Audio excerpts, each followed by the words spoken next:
Agriculture is responsible globally for about a fourth of all greenhouse gas emissions. Now, when we look at the impacts of climate change, we're already starting to see them right here on this farm. We're seeing changing production systems, changing at a rate that they've never changed before. So not only is there an opportunity for agriculture to reduce their climate impact, but on top of that, those practices that mitigate climate change, they also help farmers like my brother here adapt to the impacts of climate change. HabiTerre is a deep science and technology company focused on modeling and replicating all the above ground, below ground processes that are happening in the field of agriculture, really at large scale, so regional, national, international scale. We look at all of the inputs to the system, all of the outputs, so what's the crop yield, what was the efficiency of those inputs to create that crop yield, and then what are the associated environmental impacts. So now we can quantify things like soil carbon sequestration, net greenhouse gas emissions, nutrient loss to waterways, and all those different things, but all in the context of net productivity and profitability for farmers.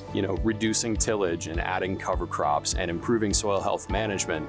What you're actually doing is improving the dynamics of that soil profile through those insights that help them take advantage of environmental markets, but also see what makes sense on their farm.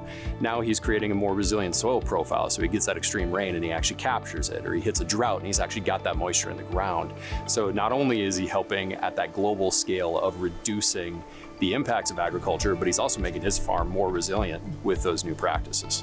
What gets me fired up at HabiTerre is through leading edge technology that's really not on the market today. I mean, this is really cutting edge stuff. The more incentives go to farmers, the more that these markets can actually take off and become self-sustaining. We as a deep science and technology company, we are that technological infrastructure, but we're not necessarily gonna be a screen riding in the cab. It's more so sort of the underpinning of what is the decision infrastructure for the big picture of that farm going forward.